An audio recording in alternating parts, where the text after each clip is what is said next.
إن الحمد لله نحمده ونستعينه ونستغفره ونعوذ بالله تعالى من شرور أنفسنا ومن سيئات أعمالنا. من يهده الله فلا مضل له ومن يضلل فلا هادي له، وأشهد أن لا إله إلا الله وحده لا شريك له، وأشهد أن محمدا عبده ورسوله.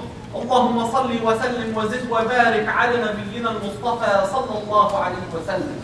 يا أيها الذين آمنوا اتقوا الله حق تقاته ولا تموتن إلا وأنتم مسلمون.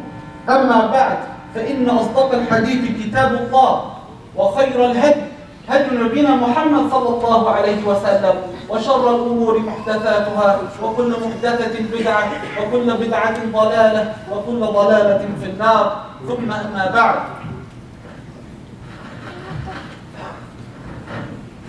فحيا الله هذه الوجوه المشرقة، وزكى الله هذه الأنفس، وتبتم وطاب سعياكم وممشاكم. نحن سعداء جميعا بحضور الشيخ عبد الناصر حرب، ونسأل الله العظيم الكريم جل جلاله أن يجزيه أجرا عظيما، وأن يجمعنا كما جمعنا في هذا المسجد الطيب الكريم المبارك في الآخرة مع سيد الدعاء وإمام النبيين محمد بن عبد الله صلى الله عليه وسلم. My dearly beloved brothers and sisters in Islam, we always begin by glorifying and praising Allah subhanahu wa ta'ala.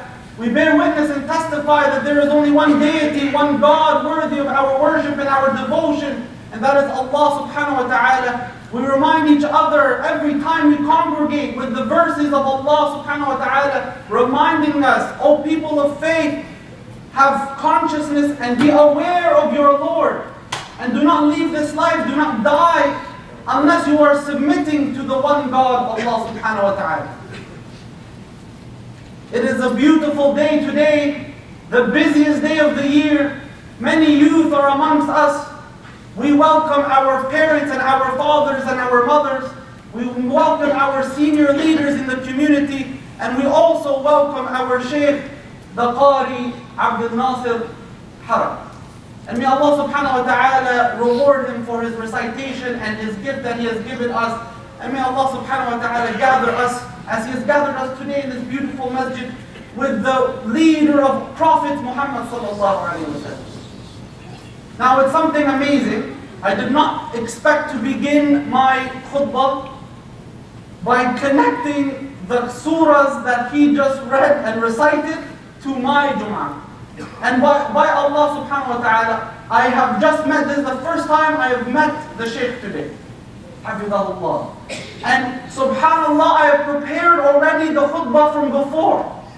And as he began to recite the Quran, and if you don't know what surahs he recited, he began by reciting the popular verses from Surah An-Nur, where Allah subhanahu wa ta'ala describes His magnificence, that He is the creator of the heaven and the earth, and that His light is upon light, and that there are men and women that nothing in this dunya can take them away from remembering this God, Allah subhanahu wa ta'ala. And then he continued on to the second surah, which is my topic today, which is the surah Ad-Duha. Subhanallah, the hearts of believers are attached. And Allah did not just make this a coincidence. It is for you to hear the beautiful words of Allah and for us to explain it together and benefit from the meaning. Subhanallah. So I chose this topic, this surah, because it is one of the most impactful surahs that you can read. That's number one. I chose this surah, number two, because many of you here know the surah. Wal-Duha, Wal-Layli. You know this surah. So when I'm reading it and when we're talking about it, you will know what comes after and after and after. So that is a huge benefit for even the young and for those who are old. And the last third reason is because if you are going through a hardship, this surah is a beautiful cure for the hardship that you face in this dunya. So what do I mean by that? Why? Before I begin, please brothers, come forward, make room for your brothers who are standing in the back. Lots of room, there's space. Take your jackets off and put them on your lap so you don't get too hot, inshallah. And we make some extra room for the people. It is a very busy day. So inshallah, Allah will reward you. Some of us are struggling to start a family. Some of us are struggling financially. Some of us are struggling to find a job. Some of us are struggling to finish our education. Some of us are struggling to pay our education. Some of us are struggling with our children and teaching them and giving them the tarbiyah, the uprighteous bringing of our children. Some of us are struggling to get married and we're asking, when is it going to happen? I've met so and so and it doesn't work. Some of us are waiting for some things. Some of us are thinking that Allah subhanahu wa ta'ala left us. Some of us think that, oh, Allah subhanahu wa ta'ala is punishing us. He's not here. Where is He? There's so much atrocities across the world. Where is Allah subhanahu wa ta'ala? A lot of people think like this. And this surah came down to negate and refute all of these issues that we have. The Prophet ﷺ, we all know that the first surah came down was Iqra. And then after that surah, there was another surah that was revealed to him. And then after those two surahs, there was a break for about 15 days. No revelation came down to Rasulullah ﷺ. And then eventually, Allah subhanahu wa ta'ala, after 15 days, sent down more revelation. And majority of the scholars, they tell you 8 more surahs came down to Rasulullah sallallahu alayhi wa sallam. And then there was a longer period of time where Rasulullah sallallahu alayhi wa sallam did not receive any revelation. And we have, remember we talked last time when I was here, that the neighbor, who was his neighbor? His uncle, Abu Lahab. And his neighbor and his Abu Lahab's wife, once she would realize that there's no new revelation coming down for this period, she would say, oh, I hope your shaitan has left you finally. That this devil, you speak these words of wahy, of revelation, I hope it's gone. Can you imagine that? The wife of his uncle is saying that. And they would all mock him and say, قَدْ وَدَّعَهُ رَبُّهُ. His Lord left him. And this word, وَدَّعَهُ, this word, it means like if I'm taking you to the airport and we say that's it. See you later, you go start your new life. Many people today just came from Syria and other places of the world and they said goodbye to their homeland and to their families. That is wada'. That is I'm leaving. Goodbye. And they would say that he's gone. His Lord left him.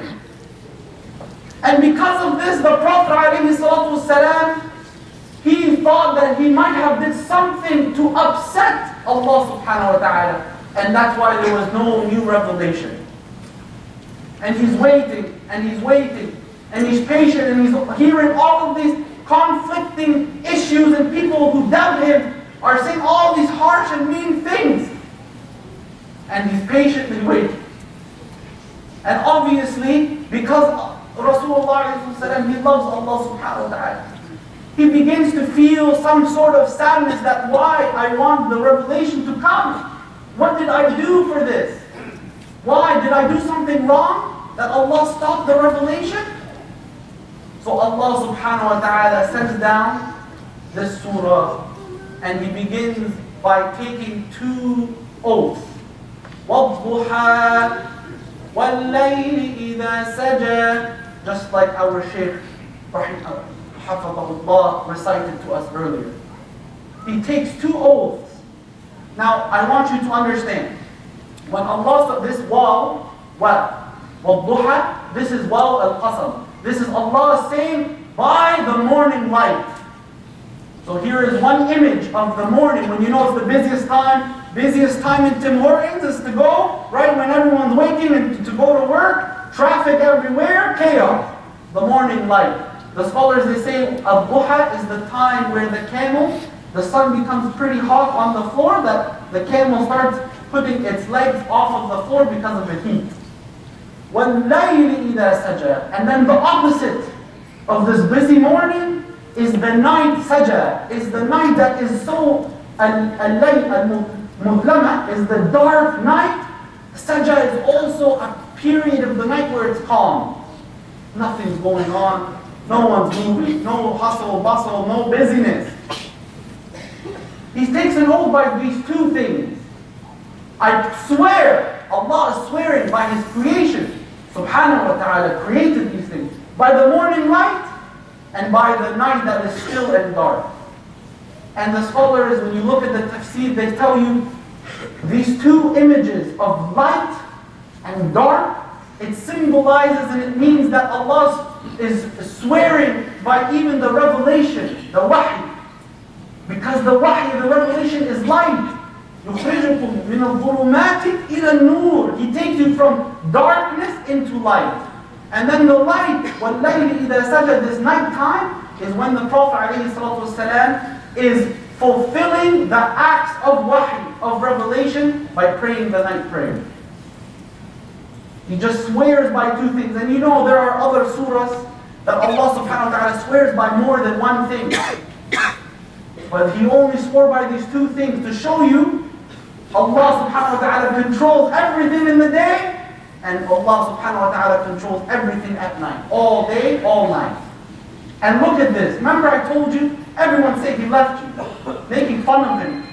Then when you give an oath, when you say, oh I swear by Allah, let's say, because a lot of young people are here, let's say you're playing soccer or you're playing basketball.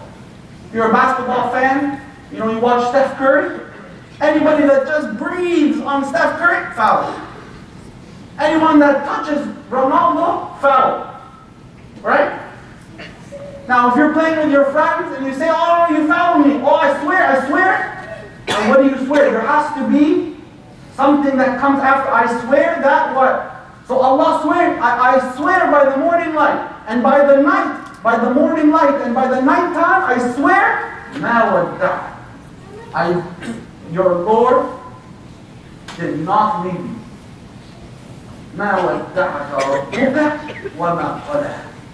Your Lord did not leave you. And He does not have this form qala. He does not despise you or hate you. Qala, shadidul bughd. It's a harsh form of hatred. So He's telling him, Ya Rasulullah,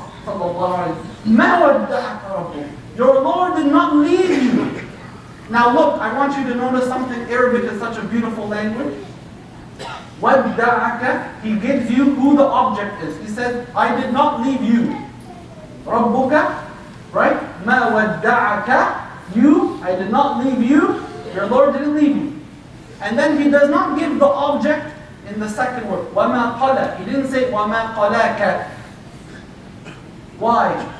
Because qala is such a hard word. Look, He cannot even position Rasulullah sallallahu alaihi wasallam with a word so harsh, with a word that is so tough. That's the status how much Allah subhanahu wa ta'ala loved Rasulullah sallallahu alaihi wasallam. So when you're sitting here and you're thinking of your own problems, you're saying, why haven't I been married yet? I've met so many people. Why can't I pass this course? Why am I doing so bad in school? Why can't I get into my master's program? Why can't I get my job? Why am I having difficulties in my marriage? Why can't I pay off my credit card and my loan? Why can't I buy a car? Why can't I put food? Why can't all of these issues we go through? Allah subhanahu wa ta'ala does not leave you. And He does not despise us or hate you. Allah subhanahu wa ta'ala. Now let's go to the next part. And this is unique. He uses this lam. In Arabic, again I have to mention the Arabic. He uses this lam. وَلَلْ آخِرَةُ. He doesn't say وَالْآخِرَةُ. He says وَلَلْ آخِرَةُ خَيْرٌ لَكَ مِنَ الْأُولَى. So instead of just saying وَالْآخِرَةُ, he says وَلَلْ آخِرَةُ. This lam, when you read it, and he uses it twice in the next two verses, it means he is trying to reassure Rasulullah sallallahu alaihi wasallam, meaning that this is for sure, for certain. And he is refuting the people who doubt it. Because a lot of people say, oh no, Allah's not going to do anything for you. He left you. Look, you haven't got any revelation. You must have done something. We knew you were a liar. We knew that you were a kain and a sahir and all these things. Sallallahu alayhi wa sallam. But no, he refutes them by saying, وَلَلْ آخِرَةِ. And in the next life, there is much better for you than in this first life. So when you're going through your doubts and your hardships, you recite that ayah. And you tell yourself, in the next life is much better for what I have now. And trust me, wallahi, you and I have different privileges that Rasulullah did not have, and we will mention it in the same surah. And that is why that this ayah is so strong, that if you remind yourself of that the next life Allah has prepared something beautiful for the people of Iman and faith. خَيْرٌ لَكَ مِنَ الْأُولَى. And then he uses that lam, وَلَسَوْفَ يُعْطِيكَ رَبُّكَ فَتَرْضَى. And for sure, your Lord will give you something that you will be pleased and happy with. And Allah subhanahu wa ta'ala is alluding to the last surah that the Shaykh Hafidhullah recited, إِنَّا أَعْطَيْنَاكَ الْكَوْثَرَ. That we will give you, and you have already been given, al-Kawthar. But that surah hasn't been revealed yet. Allah subhanahu wa ta'ala, if you study literature, He is foreshadowing for Allah, the Prophet sallallahu alaihi wasallam, what will he be given? وَلَسَوْفَ. And for sure, you are going to get something that you are going to be happy and pleased with. So now let's go. I'm going to take the break. We will continue with the second khutbah. And I want you to focus, because this is the meaty part. This is the juicy part. This is the part we as Muslims need to take and implement, inshallah.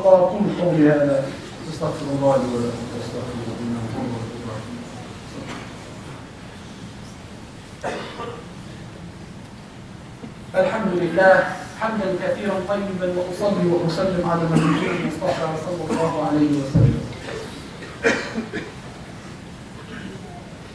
Allah subhanahu wa ta'ala, this surah is directed to Rasulullah sallallahu alayhi wa sallam. And think of it this way. He is dispelling and refuting all of the issues that was going on. Saying, no, I didn't leave, I'm here. And on top of that, not only am I here, I'm going to give you something amazing. And not only that, the next life you will have is much better than your life now.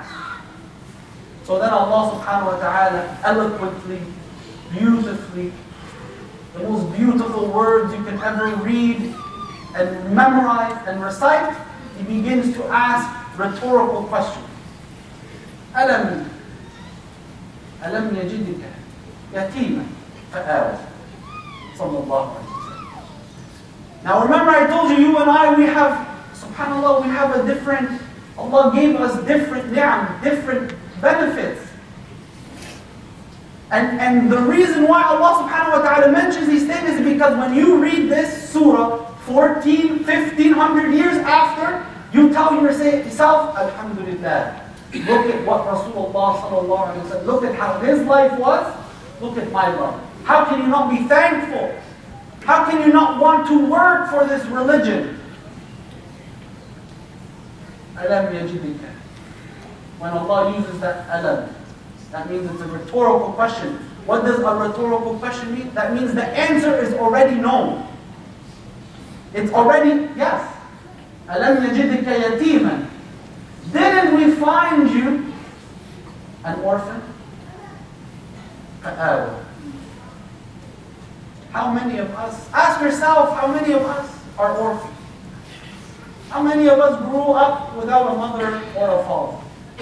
Rasulullah sallallahu alayhi wa sallam, Ashraf al-Khalq, most honored man, the chosen, al-Mustafa sallallahu alayhi wa sallam, the chosen one to lead this ummah, had no parents growing up. Sallallahu alayhi wa sallam. Alam yajidika, Allah's telling him, didn't we find you? So now what is Allah telling him? You know, everyone's saying all these negative things to you. But Allah's with you. And now He's proving it to Rasulullah sallallahu alayhi wa sallam. Didn't we find you an orphan? And we, what? We raised you. We gave you, alhamdulillah, look at you. You're a leader. You have been chosen. فآوى ووجدك ضالا فهدى. And didn't we find you lost? And then we brought you and we gave you this revelation. Now I want you to make sure you understand, ijma', that all of the ulama, they all agree that not one prophet commits a state of disbelief before receiving revelation.